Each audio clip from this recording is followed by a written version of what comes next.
Hi there. Well, I've been invited to partake in the All at Sea Festival at Grimsby, which is rather nice. It's an arts festival, and they've asked me to do 2 workshops. So this first one is just showing the use of standard acrylics with glazes and washes and textures and so on, and about reflections. A lot of people want to know about reflections and water, and how we're often told that we just paint across all the time, but it's not. We're painting into the depth, we're painting into reflections and the depth of the water, and then we're going on the surface. In this first demonstration, ways of painting that, using brushes, using roller, using sponges and so on. And then we're going to move on to working with textures, and we're going to move on to using stick and ink with a model, and we're going to have a rather exciting time with that. Then we're going to try 2 paintings in acrylics again later on in a workshop, doing both a lake scene similar to this, the ones with the geese earlier, and also a river scene, Scottish river scene coming down, tumbling through the hills, so very different sorts of ways of working whilst we're doing these 4 different projects. So I'll show you little bits of that throughout this whole film, of the whole of this work I've done with this project of All at Sea in Grimsby. Of course, actually in this first demonstration I'm up against it rather, because we have the Duchess of Cambridge coming into Grimsby the same day, so I don't expect very many in my demonstration this day, but we have a few of the stalwarts that turn up that have been to a few of mine in the past and enjoy what I do. If you'd like a drink, tea and coffee at the back. Yeah. So I hope you enjoyed the session. Thank you for supporting it. And over to Peter. So hopefully again is a demonstration I'm doing in the morning. That one is very, very different. So this is why I've chosen just a few pictures each time that are very different. I'm doing texture then. Everything from Kellogg's to Rice Krispies and so on, stuck onto your canvas and working up. And I'm doing a beach scene, in that case I've pre-prepared it, of Brighton Pier. So rather than just produce a representation, and this one is about 8 photographs put together. And I do that. On the computer I can manipulate and move things around like the swans on here, and I tend to take all my own photographs, even of the birds and things, so everything is all I needed was Prussian, a little touch of black to get it a bit darker in places, yellow ochre, burnt sienna, a little touch of rose and ultramarine. That's all you need. Just look at the difference in those photographs. Just in the printing on that paper alone. So I've got to take the best out of everything. Now when you're doing a landscape photograph, try and take 2 shots. Take one where you've got, mainly the base here, and then your sky's going to bleach out, isn't it? Because it's light metering on the dark. But then take another one with mainly the sky in, because this will go very dark, but the sky will come out. So if you're going to work from those photographs, it's no just one photograph, because you're going to lose one or the other. You're going to either find the ground too dark and the sky right, or the sky too dark, and the other way around. So you need the 2 shots when you do a photograph, for metering normally. You just can't handle it. So here, I've deliberately on the computer gone and darkened right down on the landscape, so I've got a bit more colour in the sky, which I'm going to pull out. And I need to make more of that, because it will always bleach the lights out. And when you see this, there's so many, I can tell an amateur painting that's been done from the photograph usually, because they just paint sort of white, flat clouds, there's no shape, there's no space, and broken colour is very useful as well. And we're going to have some fun today. Paintings. I'm not going to use a brush, I'm going to use a roller to start off with. We did this once, one of the first paintings I think we did that Canadian scene with the background of the trees and the lamppost coming through. People ask me how we paint water as well, and so many teachers tend to get you painting across. Let's think about water as being 2 things. One is the depth of the water, and the reflections. First of all, a brush to mix the paint with. Stroke with your brushes. Now, if you're using oils especially, then the way you put the paint on is very important. If you press hard, it's going to press it into the surface, and it will lift on or mix with the paint underneath. This is why we don't want a brush that's too stiff, because it will break everything off. If we paint very lightly, we can tickle the paint on and perhaps put 8, 9, 10 layers on. When the paint's still wet, we can just tickle it on gently and build right up. So again, the right brush is important, because it's too stiff you can't do that, too sloppy and it just blends with everything, it becomes clogged up. So the right tools for the job. So we can put a thin glaze on and we can work up. And the surface you're painting on, this is fairly absorbent, whereas for instance MDF or hardboard with 1 or 2 coats of emulsion is still quite absorbent. And you can put on thin layers of oil paint and work up like that over there, much more easily with oil paint, almost like a watercolour in a way. Here I'm just going to mix the paint up. Try and stroke with your brush rather than scrubbing around too much with the wreck the brushes, and that's why some of those big cheap ones come in handy, because you can buy something like that and you can, especially if you're doing textural work. I mean, some of the big ones, if you come to the other demo, you see the big textural ones we're doing. You need really big stiff brushes or it just wrecks them in minutes. So stroke with the brushes, especially watercolour brushes, don't stumble around too much. Right, where am I going to start? I'm going to start with, I think I'm going to start with the darker area at the top and work my way down. So I'll take a little bit of white, a bit of body colour at first, a little bit of water. Now again, texture of paint too. This acrylic tends to be fairly transparent. If you're painting a fine line, then, or a signature, you want the paint with a reasonable amount of water in, but not too transparent, just enough. You get the paint too cloggy on your brush, you can't paint a fine line. It sounds obvious, but the actual mixture of your paint is important. Where shall I start? I'll start with a nice, I've got this lovely turquoise here I'm playing with. I'm going to put a band of turquoise over here. Our blues work from the warmest, which is the ultramarine, through to our coolest, which is the cerulean. You know what I mean by warms and cools? I have a job getting my arm up there these days. Bloody arthritis.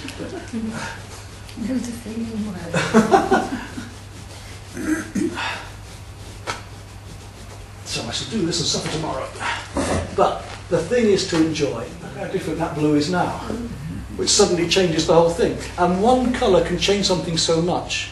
For instance, in painting a sunrise of a Bloomington Harbour once, I couldn't get the oranges warm enough. I kept painting more and more cadmium, more and more yellow. And I said, what am I doing, you prat? You paint something cooler next to it. It's the opposite. So often in a painting you think something is wrong when you're trying to get that thing right, and it's not that thing at all, it's something next to it.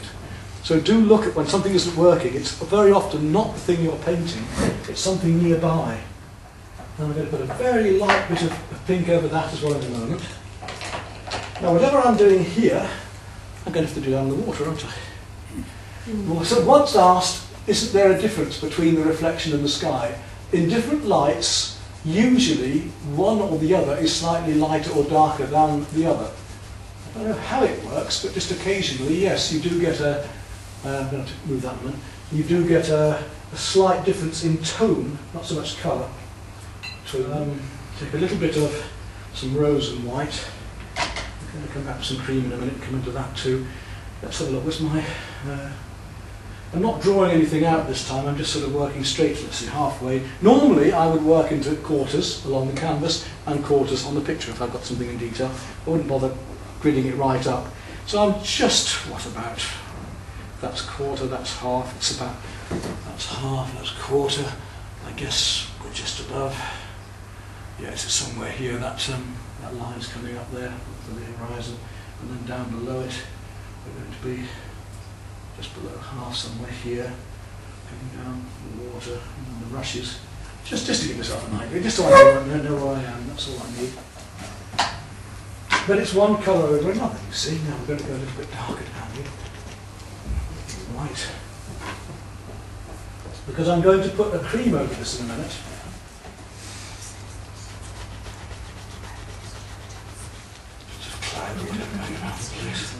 Don't worry about, use the accidents like watercolour. In watercolour we have something called controlled accident. I know some of our accidents aren't controlled, but well, winter incontinence here. But right, now back to the blue a little bit. Because not every, that's something I have with my students, just one or two of them, just occasionally, not many, but some of them have this thing, I've got to be successful, I've got to finish it, and every painting has to be saleable, every painting has to, oh dear, no, you can start worrying too much like that. There are going to be paintings for all of us that just don't work.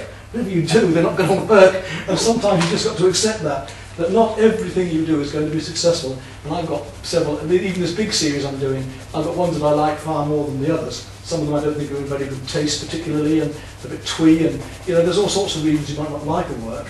That I know not everything's, and that's the same as doing a demonstration.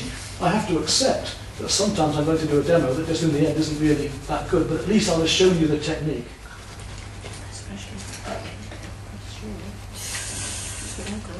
And it's not using an awful lot of paint.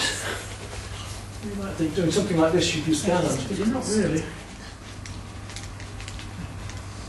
So I'm painting my depth. I'm not painting surface yet.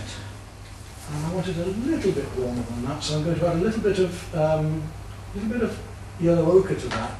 It should give me a slight darky green then, because yellow ochre and the Prussian blue give me a slight darker, well, nice dark green look. Yeah. Now I can whack that in with this, or I can put it in with it. It doesn't really matter with a roller. I've got it on my brush. I don't want to waste paint, and time is. I would have done this with a roller, but I really want to get on and get this undercoat on. So while it's on my brush, rather than waste that paint, I'll just get it straight in there. Go back to my deeper colour again. Vertical strokes.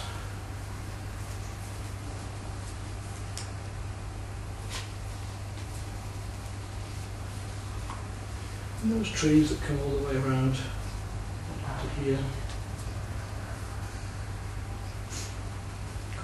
Use the brush, tickling with the end, so I can use a brush flat, I can use the tip, I can use... that's the beauty of these film bits. You've got so versatile, you can use them as a thin line. I can paint the trunks of the trees in like that, look. Or I can come in and I can paint the leafy effects with the edge of the brush, twisting it, bending it, coming side to side, like that. Start to work my way up into these background trees. Now that's drying a little bit. Just scumbling. So just about an hour so far, and I haven't been painting all of that, so it gives you an idea of the speed we can work at. A bit more blue into it to make the warm seem warmer. Make the marks about what you're painting about. It's just with drawing. It doesn't matter how good your outline is on a drawing. If you draw it like a tram line, if you make it all one thickness, which has got its purpose at times, you won't have form. You need to make the marks about what it is you are painting, that which you are painting. So if it's a broken edge, then you should be making a broken edge. Like rusty or metallic or broken glass or whatever, it's a broken edge. If it's a smooth edge, then your mark should show a smooth edge. And if I'm making marks about these branches, not copying them exactly, then that's what I've got to do with the brush. And when I do darker in here, it'll start to make more sense, because you see that one colour, straight away everything else becomes lighter now. Right. I want to start getting a bit more detail back here, so I'm going to have to go down. Big brushes first. And that's the usual case of watercolour as well. The usual way to bake the cake is warm in the foreground, cool in the background, with the exception of sunrises and sunsets, and detail in the foreground, out of focus behind, and oh yes, large brushes at the beginning and small at the end. Not always, as I showed you over there, on the whole. So, no matter what you use your finger, even use the end of the brush if you want to work into it, doesn't matter. You're not poisoning yourself if you use your fingers. No. There are very few paints that will be allowed to be used commercially. Oh, right. There used to be, Yeah. I mean, chrome yellow, for instance, and so on. The same in pottery now, they're not allowed, you know, you can't, so many safety rules now, you're pretty safe. You have to be careful of one or two of the Russian paints and things like that, yeah. the watercolours, Yeah. because they use cyanide and stuff like that. Yeah. But, Chinese as well. yeah. But you're absolutely right to be careful. No. Now, that's the thing I didn't mention. I'm using student's quality here. In watercolour, only use artist quality, please. It's not a saving using students' watercolours. They're more opaque, they're not the same, they're not as nice, and they won't go as far. It's just a false economy, you know. So you see, I'm just starting to come across a bit more now to get the feeling of the surface. A little bit of yellow-green going in now. There's so many colours on the market, aren't there? It's like going into a paint shop, you know. Lush pinks and this and the other. It takes a bit of working out as to... Oh, that might be useful. Yeah. And then you got that many, you don't know what you Well, want. that's a bit like fishermen and their floats, you know. I say this about the brushes. I mean, nearly every brush I've got I use at some stage. But fishermen tend to collect floats, and then they have one or two favourites that they use, and they'll never use the other ones. That's a nice end to that one, look. If I just take a little bit of that, you can see already on that sponge the texturing.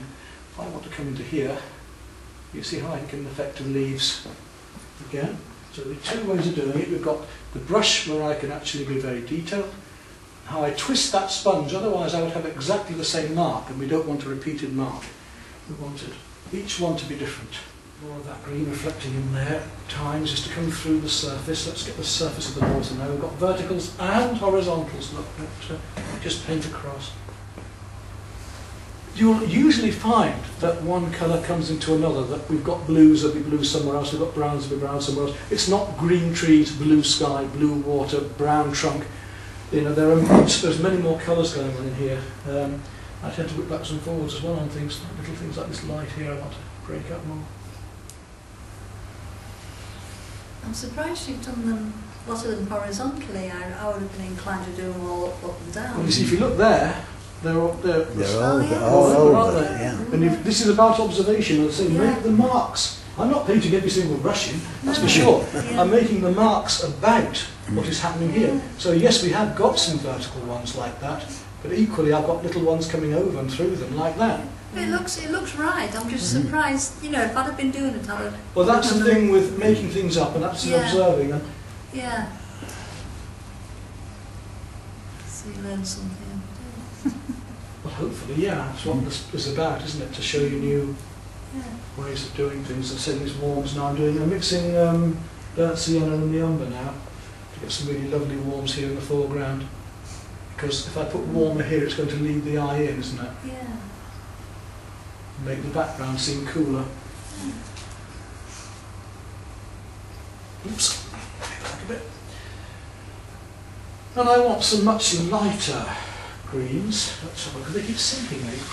Let's have a bit of that lovely turquoise we use. First of all, I'm going to take some of that and some white, the verticals as well as the horizontals. The basics anyway.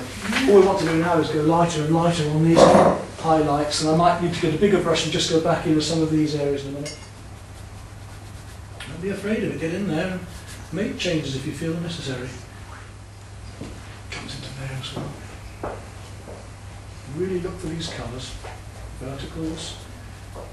And probably, I hope a few of you have been surprised at the way I'm painting the water, in that it is not just horizontal strokes. I'm using verticals a hell of a lot. So Prussian blue and the brown. I'm going to want to start picking out a few of these darker.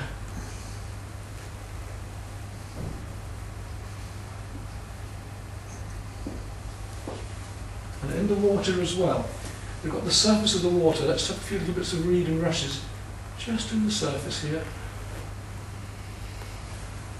Give the feeling of surface. Well, I would say for the demonstration, I'm about there, wouldn't you? Yeah. You've got the feel of it.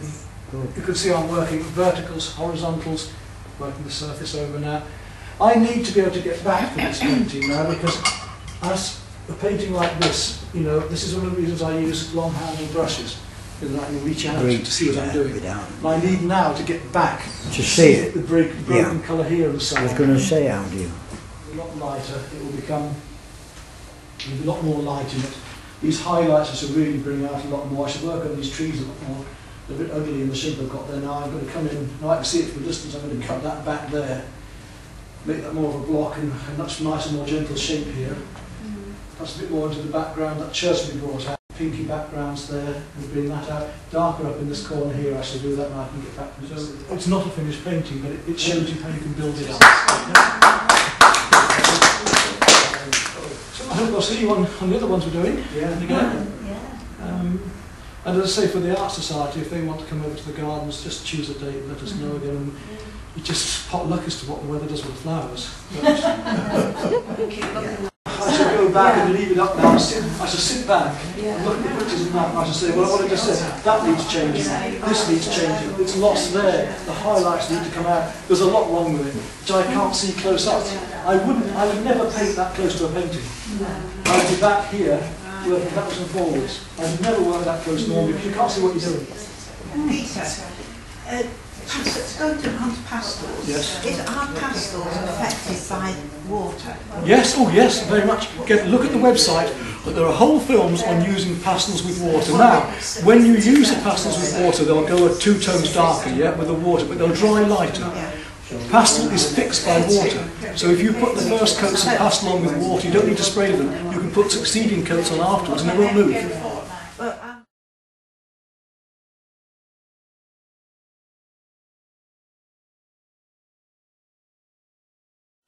Now, this painting that I did as a demo yesterday, I want to spend a few minutes today working back onto it. It was okay as a demonstration piece, but I'm not happy with it as the final painting.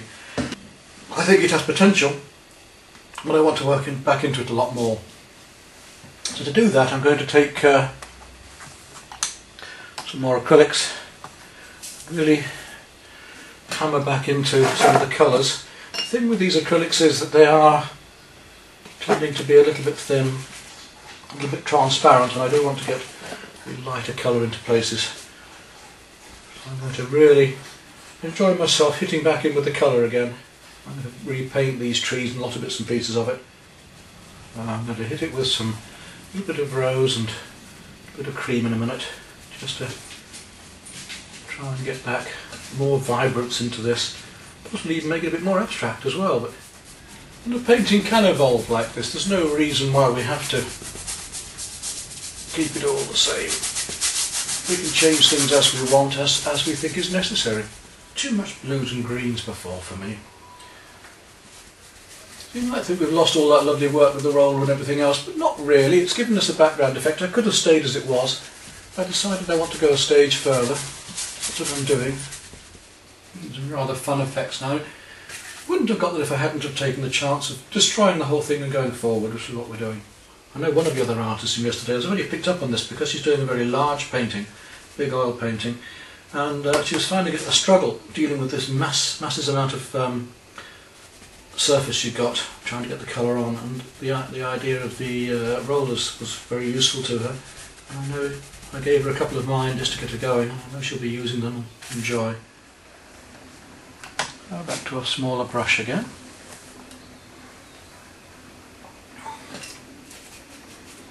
Start to use some of these bits of orange and lighter colours that we are making.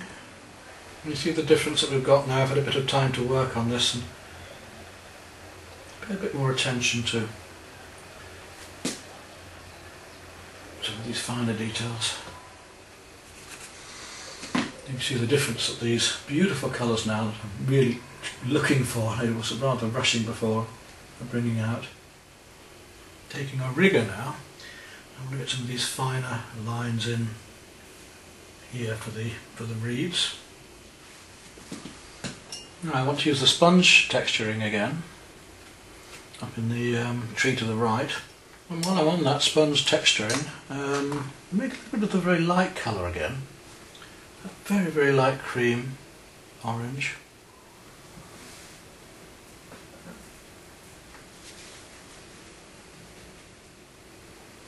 And they're coming down into the water a bit as well, so we'll just drag them down a little bit into it.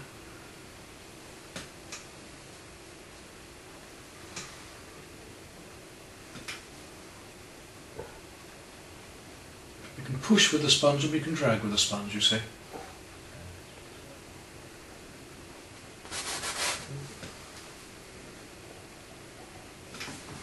I want to go a bit more orange with those textures. And the whole thing has evolved since I did it before.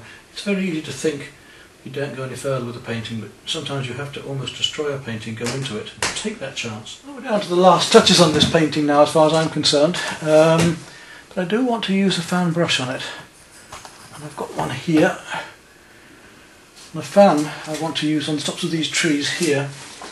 So I'm going to mix a little bit of paint with one of my heavier brushes first, because we don't want to be using fine brushes for mixing, it'll destroy them. I'm going to mix up a little bit of that pink we had earlier first of all, and then we'll make some dark afterwards.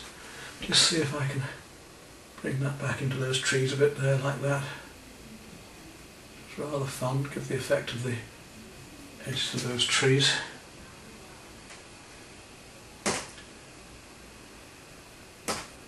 See the effect we get with a fan brush then, to give the rather nice effect of tree branches and twigs at the edges here. And having done that, we can do the same actually with a darker colour, so I can make a little bit of my Prussian blue and brown, just a little bit, just to get the effects of with these twigs coming off here.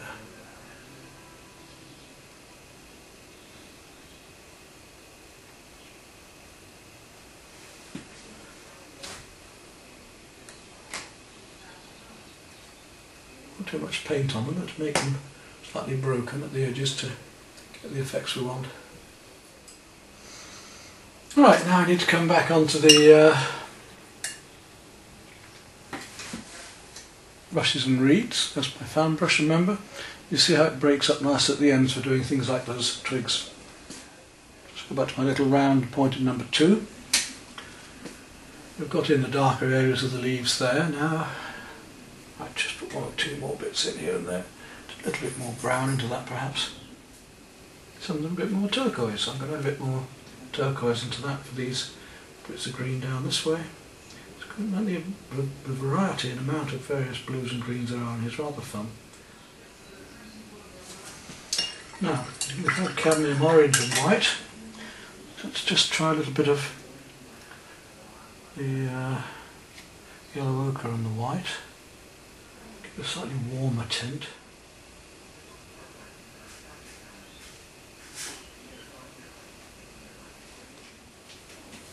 You must miss the fact that there are these little lines of vertical reeds going on in grasses. It's so easy to get bogged down with thinking you're seeing when you're not. You're missing quite major things out, as I did there. And they're quite important, these lines. They do help little bits of grass and so on around. So it's important that I get these in. And down here I think I still find it a little bit too strident in that blue. I'm going to just tint it back a fraction with a wee touch of pink, and having said that, if I do that and take a little bit of the similar colour to it and bring that in, may just help to link it a bit. Now it's a little bit of those same greens to blend and match in the middle here, just to pull the whole thing together, because I've said so often that one colour comes into another. Leave the eye round, those little bits of dark edging. There we are.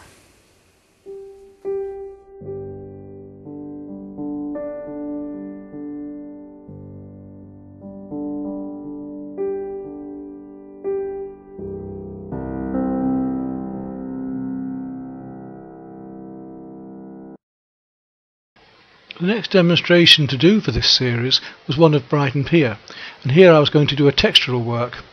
To show you how I prepared for this, I'll show you a different painting where we used PVA glue and some ordinary household filler mixed together to make the textures and surfaces using fingers and a knife, and then built up afterwards with various seeds worked into the PVA glue and some wool and so on. It takes a trip to the local supermarket to find something like that. Here we've got ordinary rice grains and then various peas and beans and pulses, which are ideal, and all different sizes and shapes like pebbles and rocks in miniature. So I'm going to mix some of these with the PVA glue and we'll distribute them and place them and sculpt them into the areas that we want. Here's our first mix of some fine textures, rice and so on, and we'll lay those on into the background. Once this texturing is dried, I'll go over it with a coat of dark acrylic, a mixture of black and Prussian blue, working it right into all of the surfaces, which means I can simply use the textures to paint my colours over the top of those surfaces. The only place I didn't do this was on the sign above the pier head saying Brighton Pier. There I actually painted it in detail with the dark on the light.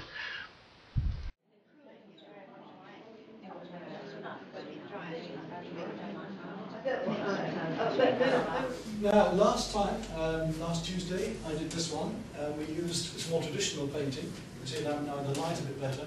That was using a roller with acrylics and then brushes at the end. And since then I've also got the joy. One paint should be about enjoying. So some people like it, some find it too loose, but it's a very, very... So remember, you can use acrylic inks on a canvas as well as you can on paper. So we've got a very luminous... I used an ordinary household filler with PVA glue. The PVA glue will give it that plasticity, that rubber, which won't split off the canvas. If you just use it was about sort of the last couple of years of life. And the more you'll see, the more you'll see nipples and wool come over the surface. Is PVA through something you can buy like in Wilko or something? Yeah, it's the ordinary white woodworking glue or white paper sticking glue. £1,000 on oil paints and wasting it. Yeah. You build up the texture, and then very often he was using a yellow ochre ground, and then he would scumble and paint over the surface, letting that ground show through. And very often when something doesn't seem right, it's not the thing that's wrong that you're looking at, it's something next to it. So, and here we've got my black Labrador sitting there in the shadow coming out, and there's an old crab pot washed up here. So I had to have the reverse. I wanted dark on the surface and light behind, where the rest of it is dark behind and light on the side. It shouldn't take me too long. We're going to film with colour, really pulling these colours out. I've enhanced the colours even more on this because I want a vibrance. Very simple, straightforward scene, but I wanted the texture of the beach and so on. So I've painted in the Brighton Pier bit to save myself time today, and put some of the colouring in behind because that's where I'm going to have dark over light, the pier piles, and the rest of it is light over dark. So I've done my reverse areas there already. Now with any painting, especially with watercolour, you know it's a battle and you have to plan ahead. So I'm planning ahead here. And with watercolour it's the same way. You have to think, where's the masking fluid going to go? Where am I going to have dry brush? Where am I? So this has been planned ahead. Now I'm going to be using fairly stiff brushes because I want to be painting more on the surface of this. I haven't bought my standard acrylic brushes. What I have bought today is my full set of watercolour brushes. But any of you who are into watercolour or want to talk about other ways of using the paints, I can discuss the various brushes I've got there with you at a break time if you want, and we can look at the variety. There's some wonderful things, even from America, there with serrated edges and all sorts of things, which are quite fun. But every brush I have there is used. And that's the point we often find. Fishermen, for instance, they have 200 floats in their box and they'll use 2 favourites. And often you find you're building up brushes that you'll never use and you don't even know what they're for. I mean, I've got students come to me quite often and they say, I've got all these old brushes, Pete, are any of them any good? And quite often they aren't. Unfortunately, quite often they've been the cheapies you bought at £1 a time from the shop, and apart from doing gluing with them, there isn't. So the brushes have a reason. And in this case, I'm using a not very stiff, but just medium stiff brush, because I'm going to be painting on the surface and laying paint on. If I wanted to be painting into the surface, like watercolour, then I wanted a wash, then I'd be using a wash brush and a softer brush, or one of these to paint on the surface in dry brush. Okay, standard acrylics, water, just a palette here is all I need, not very expensive. So I guess I can get on this. Any questions so far before I go into it? Because we've got plenty of time. No? So what do I use on the canvas and why and how? In this case, I built up with that filler and glue first of all, and then I've gone in with my various seeds afterwards. It's great fun to go around somewhere like Tesco's or a supermarket looking at the little packets of things they've got, from sunflower seeds to... Obviously you don't want something too soft that will rot, it's going to be something that's going to remain stable. And let's see, my sun here, so I'm going to work actually from pure white straight outwards. In there already. And I know it dries fairly quickly, so plenty of time. And I want to really push these colours. Now, I'm going to have the dark shining through. There's no point in me having all of this texture and then painting right over the whole thing. So I will deliberately leave some of the texture showing through as I go on. I'm going to choose where I want that. And this is one of the reasons I use computers. And I'm pleased to say, talking to one of the ladies in the front row, that she's already been having fun with some of the techniques I taught, and told me this morning that she's been on the computer and looked at one of my films on doing mounting, because I've got films on there about all sorts of different things, from making your frame, your own picture frames and tinting them. And she found that going on the computer and actually making borders and putting them around photographs of her work was quite useful. Now let's take some light blue, some cerulean, deep blue actually. The effect of that.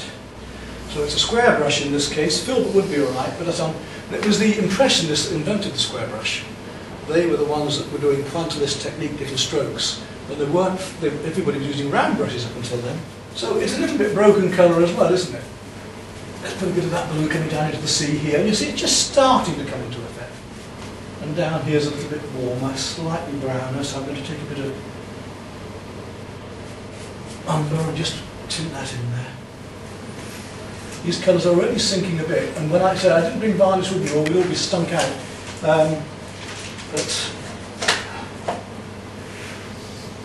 when varnished it would look quite different. And play with that. If I use a warmer yellow, it's going to make this one cooler, isn't it? one colour can change the whole painting, just, you know, one stroke virtually. So this is slightly broken colour now as I'm actually dragging this paint across the surface. The blue is shining through it. Maybe even a little touch of cadmium now. Maybe just a little warmer red. Which you really want. So let's go back to this cool. Make it a little bit lighter than we normally would for that to work because the pastel is much stronger. Right, we've got a little break now then. So you can have a closer look and have a look round and have a chat, alright? I used to like going to the Royal Academy Summer Exhibition for a similar reason. Two things would happen. One, I would see paintings that I thought, wow, that inspires me, that moves me, and I think, Jesus, I can't paint. On the other hand, I still see that now. I go on the websites and things, see them as well, and think, oh, why am I bothering? But equally, I go there and I see some real crap, and I think, well, not so bad. I mean, some of this Tate Prize stuff, Turner Prize, and I mean, my God, Elephant Poo and the rest of it. And it's all just so much fashion and fad and whose face fits. Yes, this afternoon we've got a delightful young lady model. She doesn't even want paying, actually, but I'm going to make her she gets £8 an hour. But I've asked her to wear a summer dress and a straw hat with her. I've got a little basket of plastic flowers there, but they look all right. And we're going to do a series of short poses. You can do as you wish. I'm going to show you the ways of doing stick and ink and brush and ink, which are very flowing, and minimalist. Now, when you do a drawing in pencil, it doesn't matter how much shading you do. If your outline is bad to start with, it will not have form. So, if you want a painting with form, you have to have the line about the object that you're drawing. Now, the way to help it not to sink is to use body colour, and the body colour is the white. In other words, it's an opaque paint, and although it will make things lighter, it will also make the paint thicker.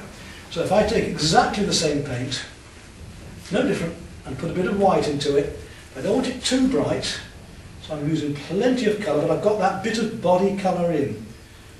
And I'm just going to go back. It'll look a little bit lighter now, but it's going to sink anyway. But what you'll see is the difference in how this now will not sink as much. So I've got that very deep brown going on because it's sunk into the dark. Wouldn't sink as much as on a white canvas, no. But this will not sink as much because the body colour will stop it from sinking right into that very, very dark. Now, that's fairly warm, but I want to go lighter still. And I was saying I was going to use my cadmium orange, which will make that seem duller in a moment, because it's one thing to another.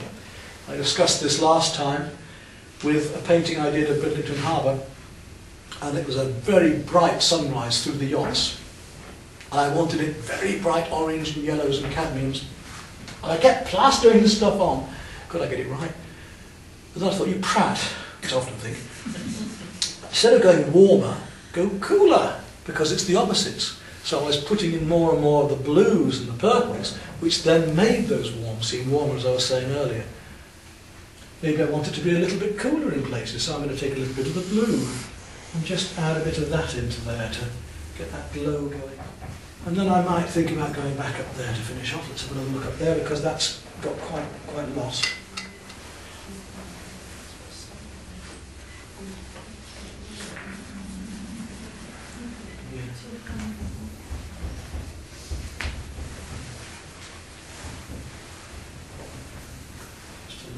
See front and through here a bit, there's a bit of glisten going on and there. When did you use them? I've seen them and they're quite fun.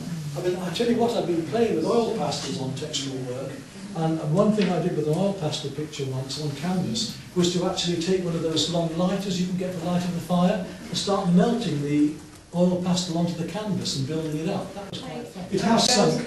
Yeah. I mean, the purples and so on here have dropped right in, but there's a lot more purple there, and there's more pinks and purples up here. So I may do, but I'll need to see it at home and sit back and look as you are back there. Yeah. And I'm seeing now, was all the pinks and purples gone, we're up there, they're disappearing. I think I told the story before, but my Labrador once caught its tail in my palette and got Prussian wood, and then decorated a band around it. You should capitalise on it. Poor, yeah. Yes, that's the idea, is not to worry, is to totally loosen up. And like a watercolour, I find if I'm going into doing watercolours, I've usually got to loosen up with the couple first, because you're too tight. And we want to just loosen up, and as you go along, when you've done your first 10 or 15 or so, you'll find that you're really getting into the flow of it. You don't worry about the paper, you don't worry about the materials, there's a whole roll there, just chop them up, stick them on your board, backwards and forwards, and we'll lay them all out at the end, and we'll have a look at the whole lot as an exhibition. We might let the model have one if she's nice. It'll be good fun. Yeah. Now this is the painting that we were doing at the demonstration. It just needs a bit of finishing off. And what I realised is that there were two figures sitting here that I'd rather like to have in. So I'm going to build those up again on top of this. I haven't varnished it yet, so I can do that with a little bit of filler and PVA glue. And I'm going to continue working on this, making this a bit warmer again, bringing the colours back a little bit and adding a bit more brightness within here before I finish it off. This is my little mixture now for the little bit of extra glue. I put just a small amount of filler and water and the powder just to get it to a nice consistency. Up to about halfway here. I suspect that's where I had it before, somewhere there, so I'll just put those, work it onto the surface well so that it sticks. I'll use a painting knife in a minute just to finish it off, but I want to make sure it really gets in there because I don't want it resisting the paint. Into there. She's got a bag or something next to her there, so I'll just build that onto there as well. Make sure that it sticks. You can see I've got enough for my needs there easily. And the one I'm going to want for this job, oh well, I've got a little fine pointy one. Let's have a look. What have we got here? That little fella should do me. Now in the meantime, while I'm waiting, I can get my acrylics going and get ready to paint around that sun using the white and the creams. And I think I want a little medium brush, something about that. I like these filberts. So you can see where some areas have dropped right back, and I want to get a nicer feeling around here, so just dry brushwork over the surface if you like. I do want this feeling of this coming right down and through here.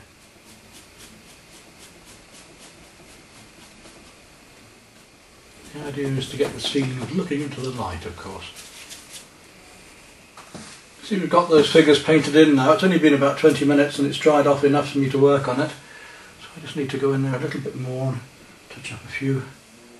And around the outside I just need to touch in a touch of cadmium orange, a little bit of red. There's a lovely colour, this purple, and it does help to pull things together. And there we are. I think we're about all I want to do on that.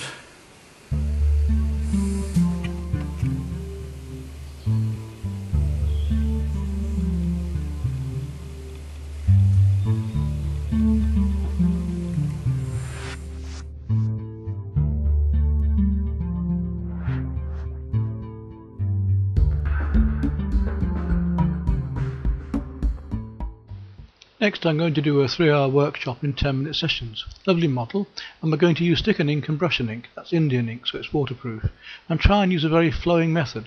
I'm going to discuss with them the various ways of working with line and texture, as you see here, the top right with the brush and stick for a landscape, then shaded drawings and all sorts of other ways of working, and also how to use pen and wash. And in this case, in the lower half of these drawings, you see the sort of work we're going to be doing using that stick and ink and brush and ink. And this is our gorgeous model, of course. So. Hi. And my freshly cut flowers this morning. Oh, yes. Beautiful.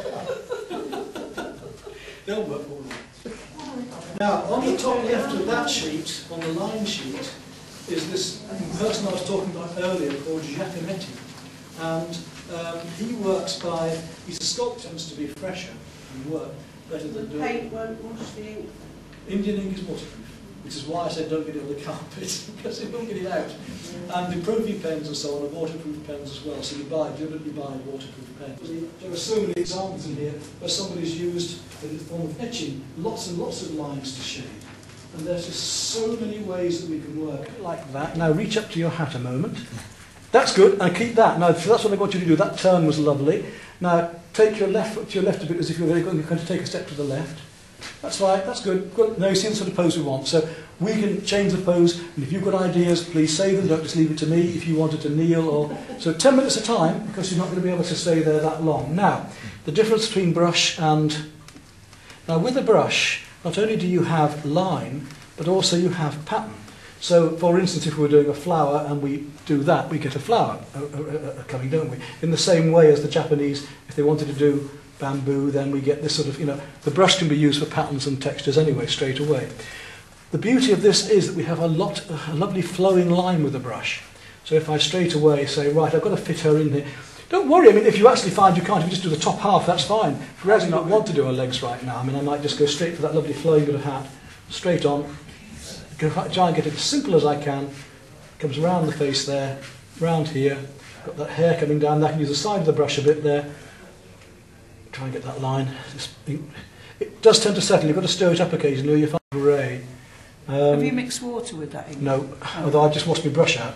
But it should be a bit darker than this. So this needs stirring a bit. Now, as fewer marks as possible. Eye.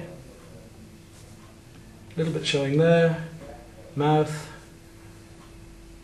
Underneath the lip, keep it flowing, around the hat, hair coming down there, her ear just coming in, that bit of hat comes down there and around.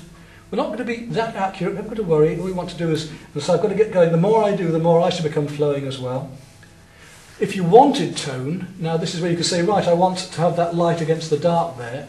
I could either come straight in there with the brush and go totally around that bit of face and just shade that down, and then use water if I want to shade down into here, or I can just carry on. On the top of a hat, I must follow from my head, so easy as that. And then just indicate those, keep it simple. Down, back, let the neck flow down, under a chin. And I'm going to simplify, as I go along, I shall get more and more, I shall simplify this more and more and more. That's the... And then that shoulder coming down here. And you can see that the lovely, lovely use of line. We've got the earrings coming down there. That comes over, then her arm. Now let's see the difference we get now with a piece of stick. And it's surprising, this is quite a, it's not as good as your bits of stick, this is my old bit. So it's not very pointy, but we should, once I get that stick going. That's right, the hand, now keep it simple. Arm comes around there. That thumb, just indicating things. Want as fewer marks as possible. Those flowers are coming up around here. So now brush is very nice because a brush has all that different flowing, but equally simplifying the flowers in. The dress comes down, out. As fewer marks as possible. We've got that basket coming around here. We want basket type marks now, so I can start to just indicate basket. Big leaf coming up there. Now she's done what, 3 minutes, so we can't spend too long. Time to flake out. Hand up to the hat again. Keep it as simple as possible. Basic line there. The angle of the arm. Can't keep these marks slightly stylised as simple as possible, and as you go along you'll get better. We hope. And we do masses and masses of these, and I want you to just put them all around the back of the room, just do them, take them off, lay them all around the back, one on top of another. We'll have a big display at the end to see how we've got on. So, and if I want to smudge, I can come in there and I can start to, you can use the side of this, as I was using the side of this here, start to get dark, so just where I feel that they're needed. So use of the brush or the stick, it's up to you. If you want to indicate even patterns on the dress, you can just indicate them just to give a surface like this maybe. You get the idea? Yeah. It's going to be good fun. And, you know, that's not great. I've got to get into it myself. I've got to get flowing again as you have. So you can do part of the figure, you can do the whole figure, you can do just the feet, you can do studies. I can now go down, have a bit of fun, and I can work around maybe the leg. I'll just have a quick look at a bit of leg. That shape comes down. Okay, keep it simple.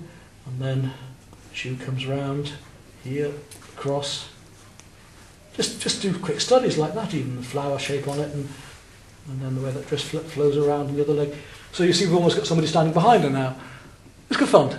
So play with your brushes, see what marks you can get by going thick to thin. If we press hard on the brush, we're going to get a thick line. As we come off with the pressure, it gets thinner.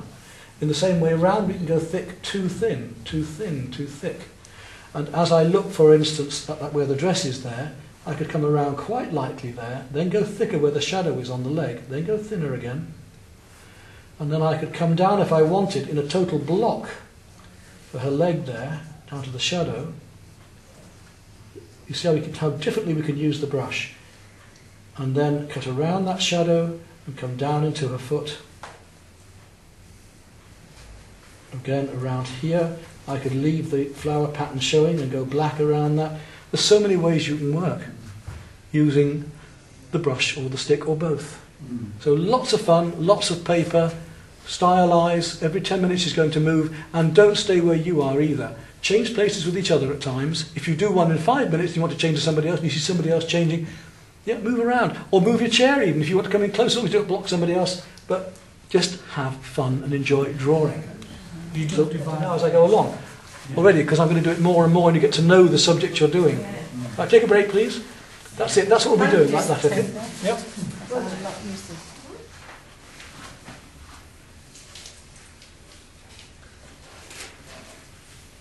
So I'll come round and see each of you and just give you a few tips or hints if I think you need them.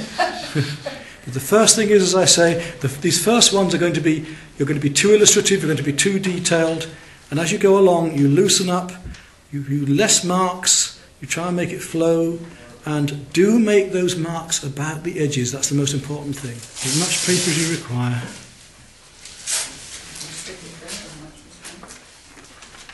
That's right, drop the pictures down behind you or beside you and just keep going.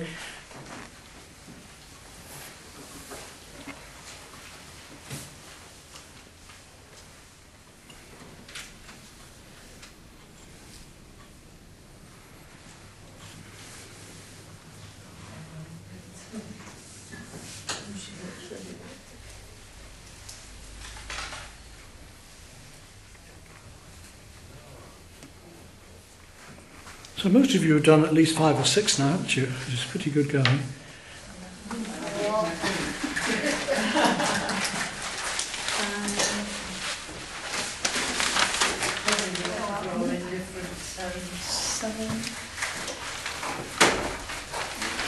don't seem to have a 6. Well done.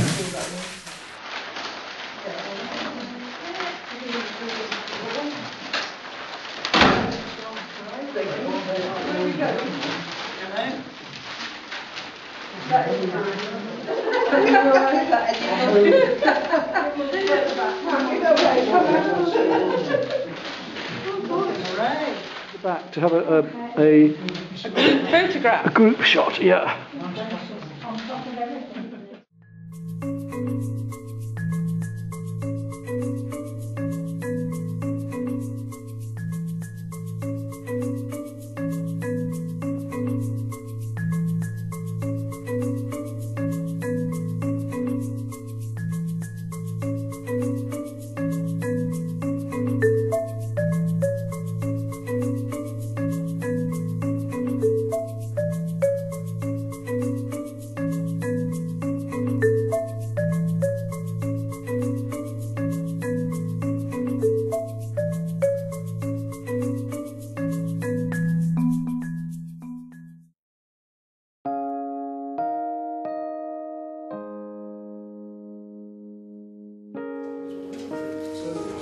Your picture at the top left corner, like this, level and parallel with the corner. Okay?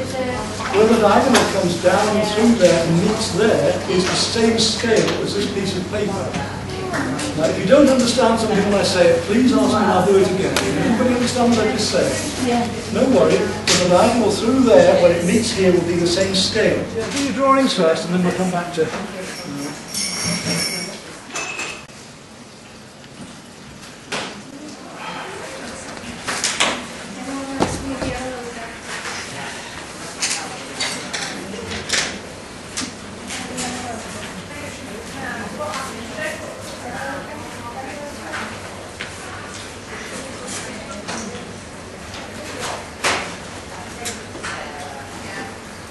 Right, remember with the reflections that you're going to have things mirrored, So if you've got a lump of a tree here, it's got to come down there as well, hasn't it? So whatever you have up here has got to come down here. So I tend to start with my horizon, do the horizon mountains and distance, and then come back reflecting down below. And it could be as loose as this. I mean, for me, that's all I need to paint. Now I'm ready to go. That's it.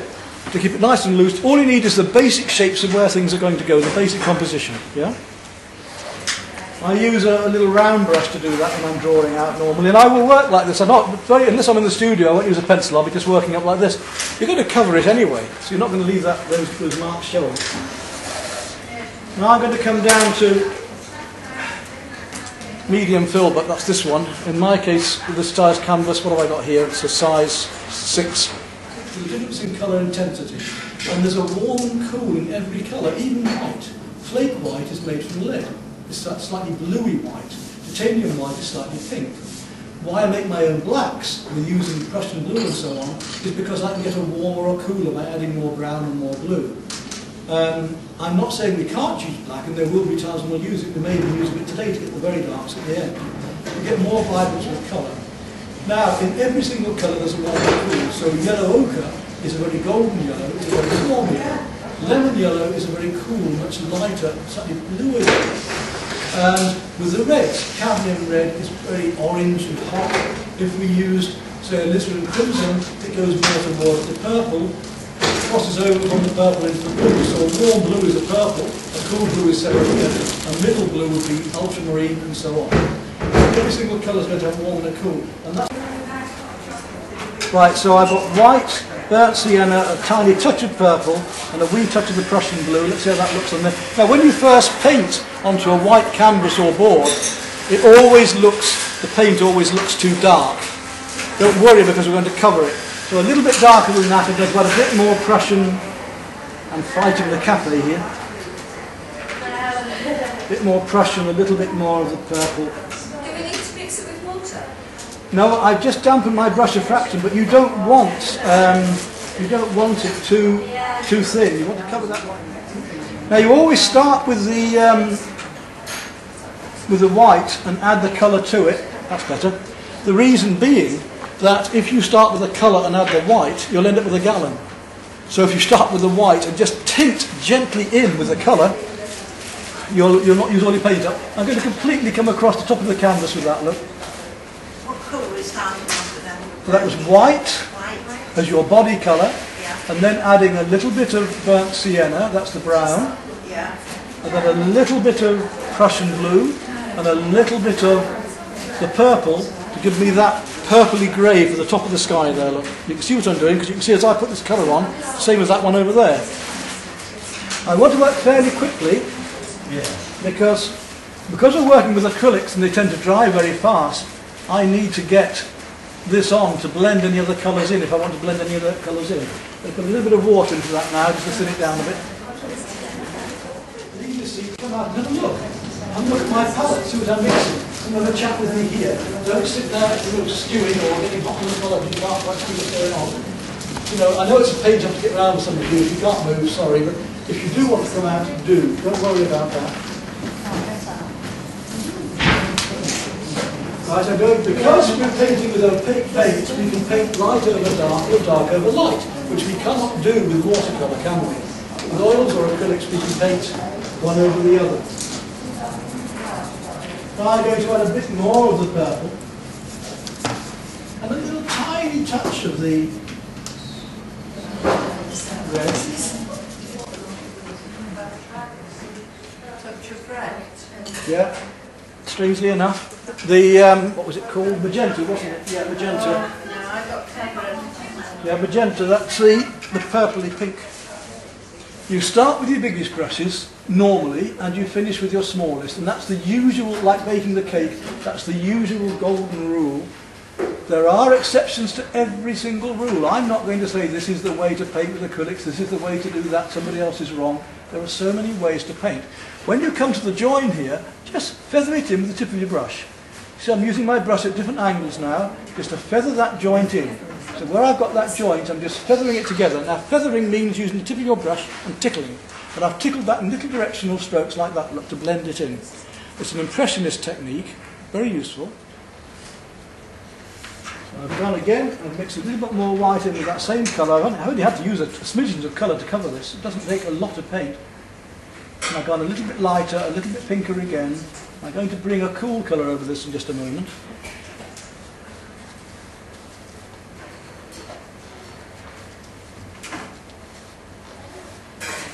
I'm going to just paint this strip in again, all the way across.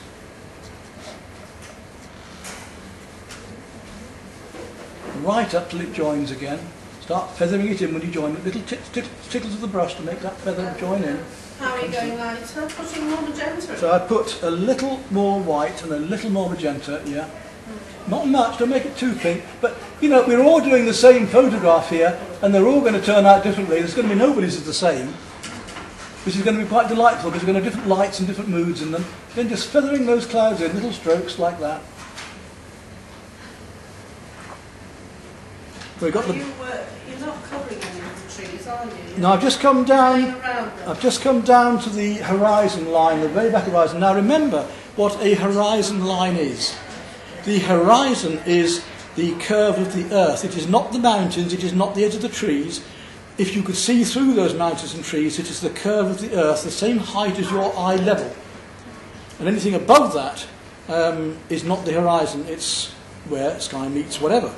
But the horizon here is the edge of the lake here. So we're putting on quite a small scale. On larger scale, I wouldn't need to change brushes for ages. I could get away with this brush all the way through. So that's a bit lighter. I'm just doing that line of very pale trees in the very background there. I made it lighter coming down there, but I'm going to go back onto the tip of those hills and make them a tone in between the two. So this first colour we started here, this top colour of the sky, is now going to tint along the top of those hills. Come up close if you're worried and can't see. Ask me to come and show you if you've got a problem. So we've worked the basic sky down, letting that dry off at the moment. Now I'm going down to this bit of trees that come through in the middle here, that's slightly purpley bound. So I'm going to add a bit more purple to the same colour. And there we go.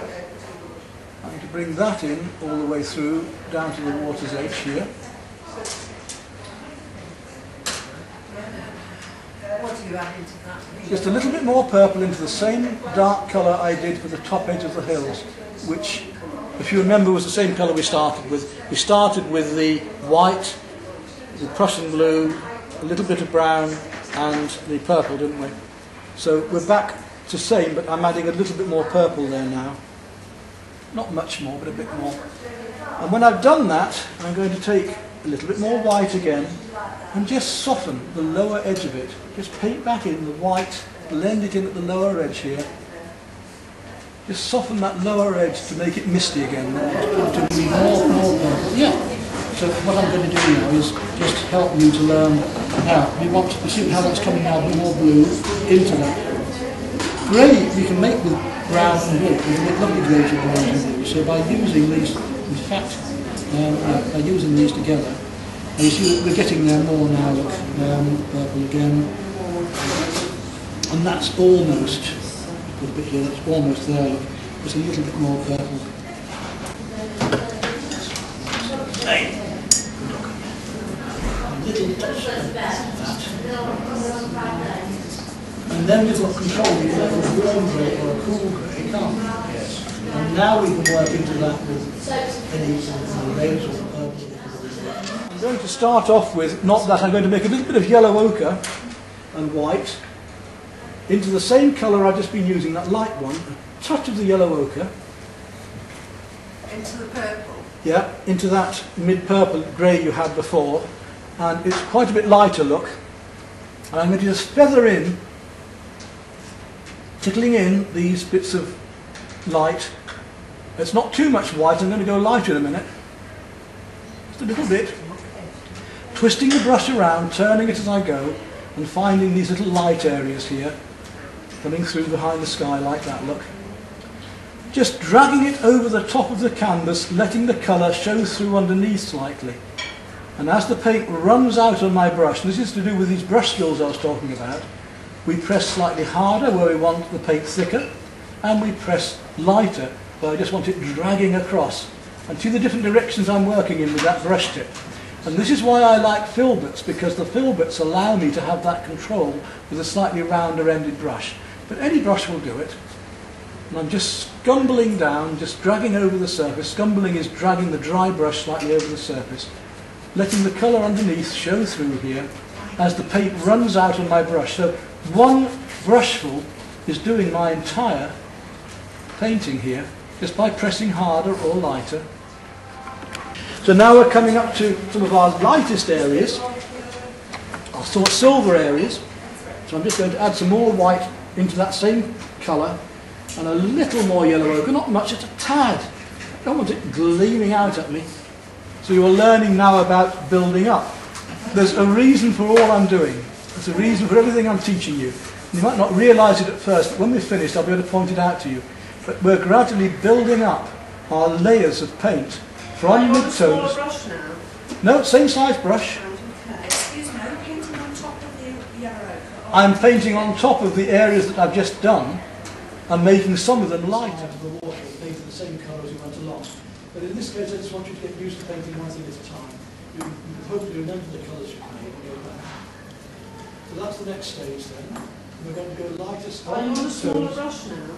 No, same size brush. Okay. Excuse me, are you painting on top of the yellow ochre? I'm painting on top of the areas that I've just done and making some of them lighter. It's not looking very... So I've gone a bit darker on mine because I want it slightly darker down here than I did in the sky, just a fraction. You sometimes find that with reflections. Now I'm not going to paint all the way down to the reeds, I'm just going to paint to that sort of level, just through them, so they almost come to the bottom here. So it's painting the sky upside down. And as it comes to the right hand side, you'll notice in the reflections it tends to get a little bit lighter. Painting mirrors reflections, painting water like this. We want to be painting the depth of the water and the reflections first, and then we're going to paint the surface on afterwards. So don't just paint across the painting, feel the shapes of those clouds in your water, you're reflecting those clouds. Make your brushstrokes not just across the painting, that's going to be a big mistake. Make them the shape of the clouds and vertically as well, as I'm doing here. So we're covering that white canvas. The sooner we can get rid of this nasty white canvas or board, the better. We don't want it. Get rid of it, it's an enemy.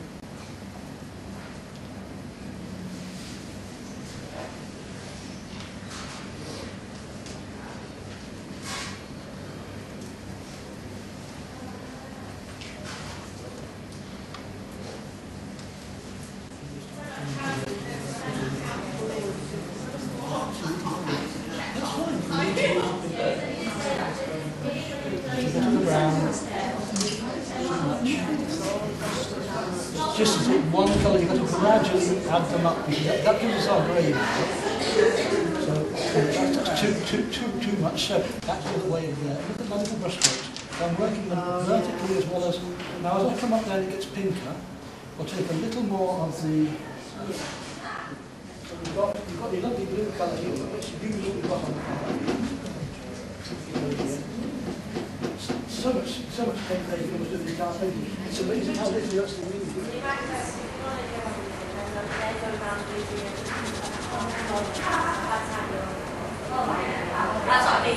And I'm just doing an indication of the rushes, very, very roughly at the moment, because I'm going to show you how to use your sponge and your round brushes to finish those off in a moment, alright? This is just the roughing in for the reeds and rushes and grasses. From there you can already see that we've got the basic effects coming. Pointy brushes, you paint in the rushes and reeds. Where's the pointy Yep, ones? and also the larger pointy one, if you put it sideways on at various angles, you'll start getting these leaves, alright?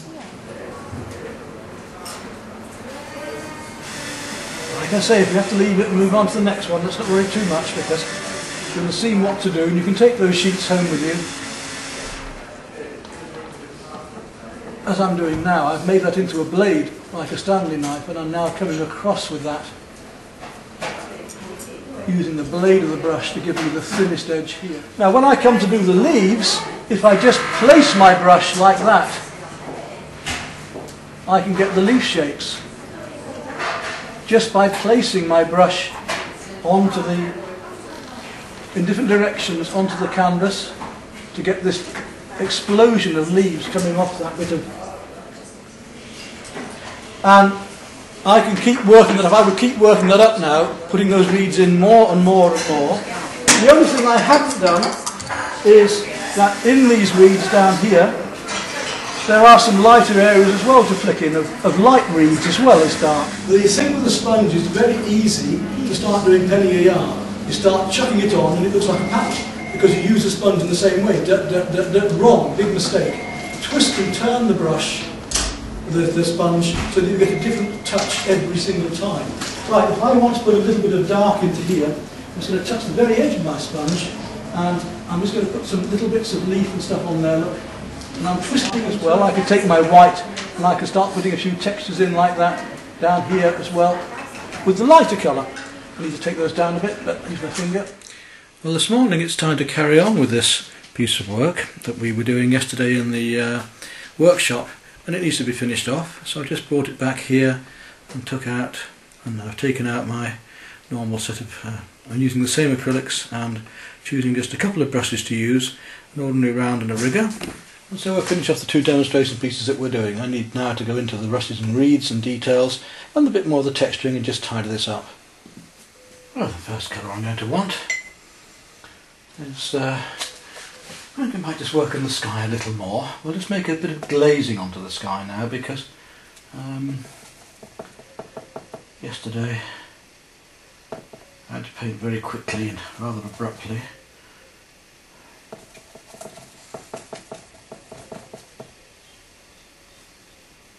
So it might be nice just to have a thin wash of paint just coming in here.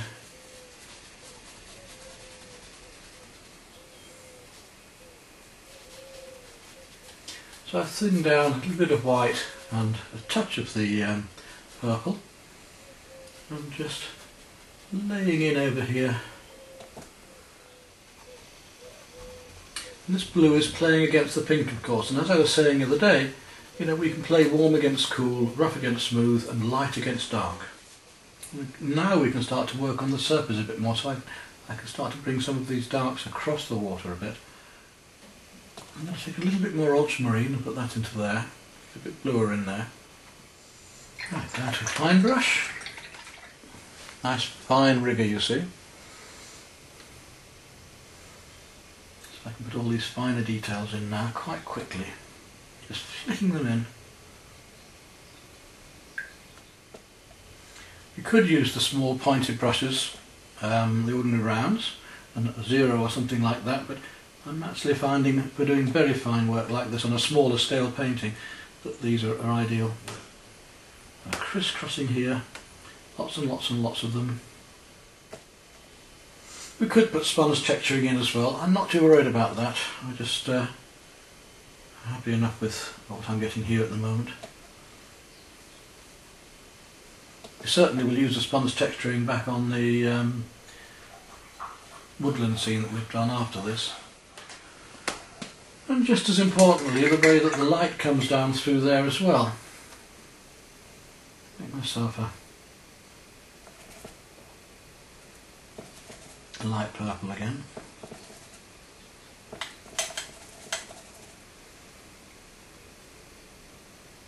Just start working that into between the reeds and so on here.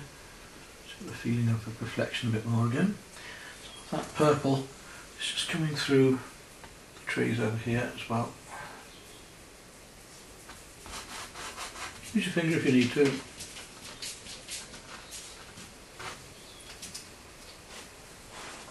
The feeling of the surface of the water. So now I'm playing a little bit more with the horizontals as well. Get the feeling of these reflections going on the surface of the water. Just drag the brush across, give this feeling of surface texture. I'm about as far as I want to go, really. I don't want to go too much further than this. Make a little bit of pink, a little bit of the white, and just to put a few highlights back into this. I need to be a little bit creamier in places too, so again a little bit of lemon yellow and the white. I think we'll leave it as it is, with no birds.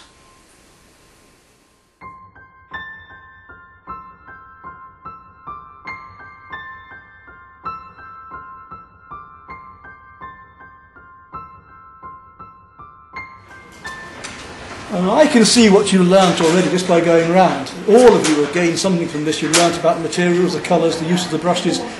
And the basics I've given to you will allow you now to use this technique with oils as well. There's not a lot of difference, except that the oils take a bit longer to dry. So everybody's gained and learnt, which is pleasing to see. Now we're going to do something a bit different again. And in fact, we could do this painting with a roller. The other week I showed you the use of a roller, a sponge roller. We could use the roller for the whole of the background if you wanted to get textures with acrylics. It's not so easy with oils, but it is with acrylics because they dry so fast. I haven't got them with me today, but we'll just use sponges today. Right, I'll just draw mine out while you're finishing off.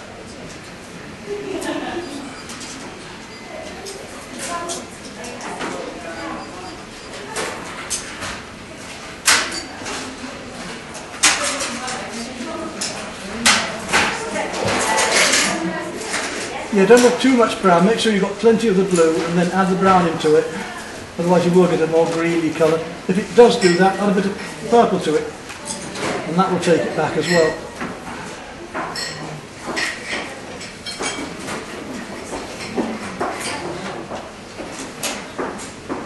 So what we're going to do here is the background colours with the brush and then work up almost entirely with the sponges over the top. Right, the first colour I want to do is this background one here, and it's going to be a very cool yellow. So I'm going to use some white and the lemon yellow, that's the lightest of your colours there, which will give me a cream, so white and lemon yellow,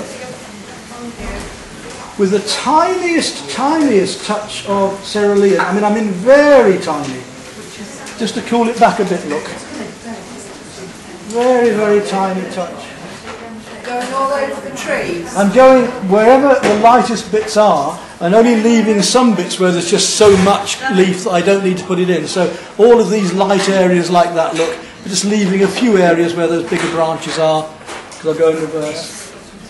The water, like anything reflective, leaves will reflect the sky, water obviously will reflect the trees. So I've whipped in that light, cool colour into the background, and as I come across that background, I'm adding a little bit more cerulean blue to that yellow, with the white, with a very pale, bluey. It looks too dark now, but remember this is a white canvas, so although it looks dark now, it won't be so bad as we go on. So a little bit more cerulean blue into that. And I get the sort of green that I want back here as well, look. There we are. So I haven't got to use a man-made green. In all my greens I can make by using my blues and my yellows. I want to be a little bit paler blue than that.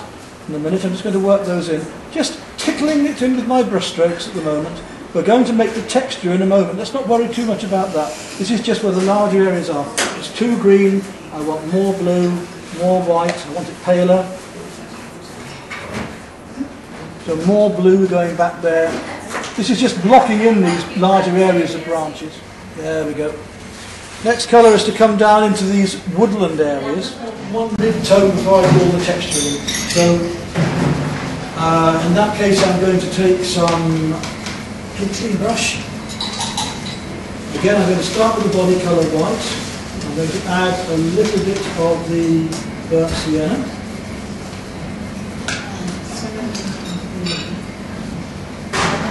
Yeah, the green was lemon, yellow, white and a little touch of cerulean. Now I'm using white, burnt sienna and a little bit of the purple.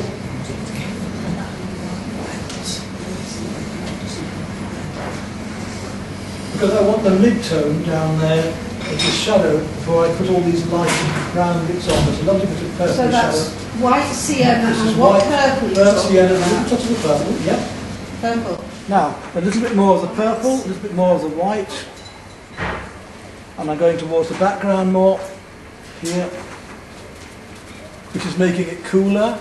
So my woodland leaves are now going cooler as we go into the distance. You've got to be able to do a painting. I can do a 24-30 within 2.5 hours. complete. Well, that's what you're here for, is to learn this style. And when you develop this style now, you'll find that you too will be able to paint like an idiot as well. Now you see I've gone from the light there to the darker colour, yeah? That's how it's got under the shadow there, has got slightly warmer. And so one of the beauties of acrylics is that in 10 minutes or so we're going to be able to do our sponge work on this because they will have dried out, which is the beauty. And mix first of all some cerulean with that. If I want to go darker I can, but I think you'll find, look, that doesn't give me a green far off look, does it? Lovely greens we can make. So we've got the lemon yellow on the cerulean up here, and now I've used yellow ochre as cerulean down there. I'm going to use chrome yellow and cerulean on the edge for the sunlight and that in a moment. But just for the moment, let's get that in.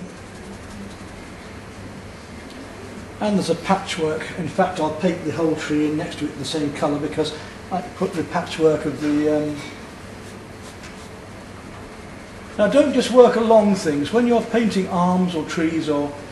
I paint down that first of all, and now I'm deliberately going back into it, working across it. And now the shadow of the tree I'm putting in is ultramarine and yellow ochre.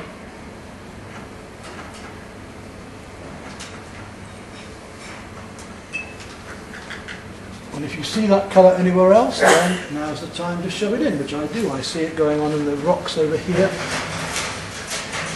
You want to block in. We're blocking in as many of the colours as quickly as we can. A little tiny touch of the cerulean, not too much. And the chrome yellow.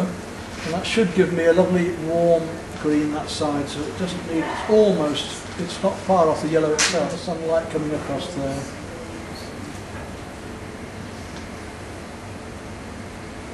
And wherever else that goes. Little bits of sunlight in the side and across here.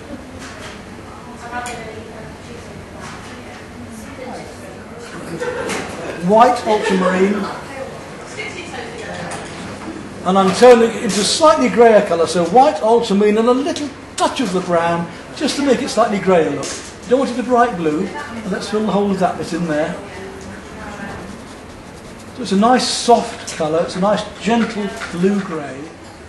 Now we can go down to our ultramarine again, because we're going down towards our darks. Ultramarine with a little touch of the brown again.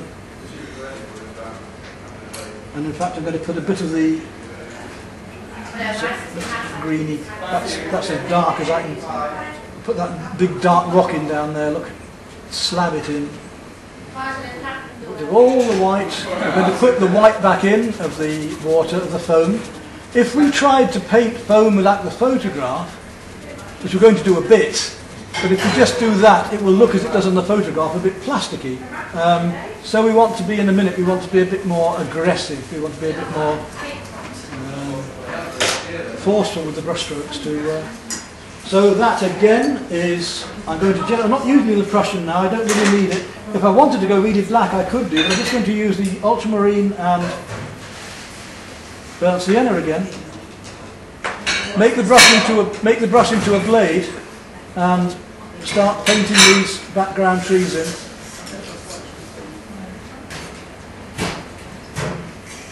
If you want to go darker, then you can put in a little bit more of the Prussian blue.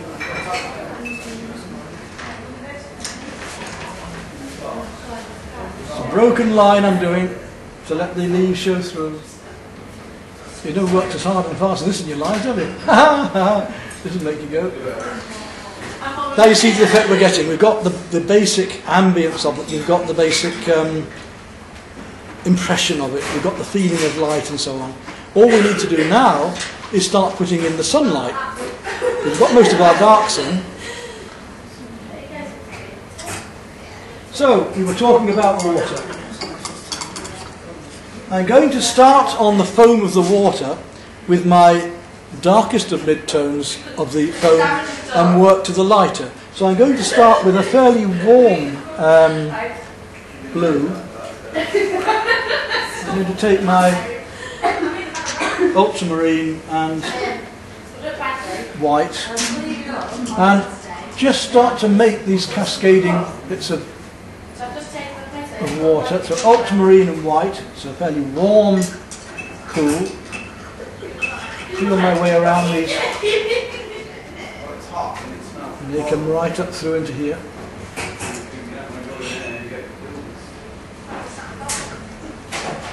Next I'm going to go to a cream. So my white and lemon yellow, a cool yellow again. Just a touch.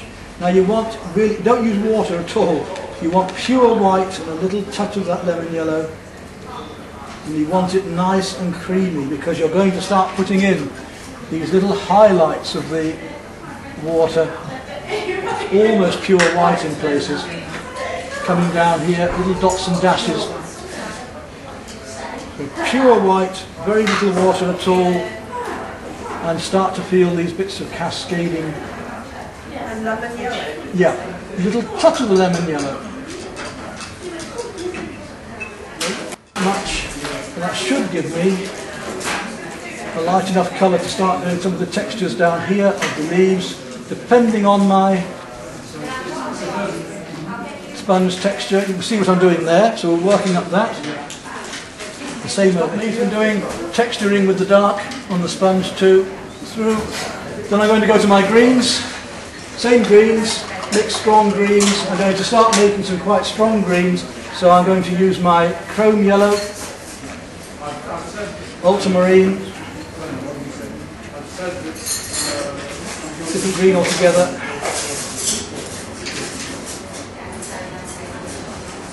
And get some quite bluey greens.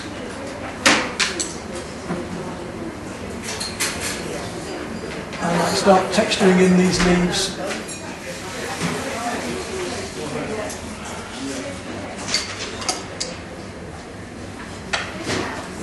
Really enjoying colour now. Let's make all these different greens, strong different greens.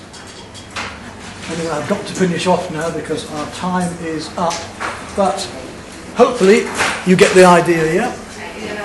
You can see how you can use a sponge now, different effects, you can use your brushes. You've learned how to use those brushes in different ways. You've learned how to use the flat of the brush, how to blend, how to use it thinner, how to use it thicker, how to work from your warms to cools to your warms, how to work from your lights to darks, the use of the brush to actually make marks about what you're painting. We've actually covered a lot of stuff in this workshop.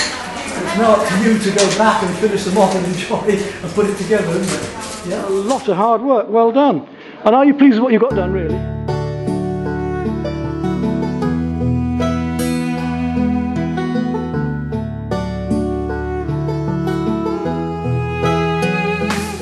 Okay, now we're back on this one that we had to really rush yesterday rather.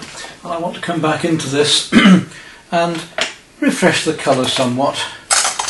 So I'm going to start off with my number 6 velvet, clean, and I want to remake some of this lighter colour in the background straight away.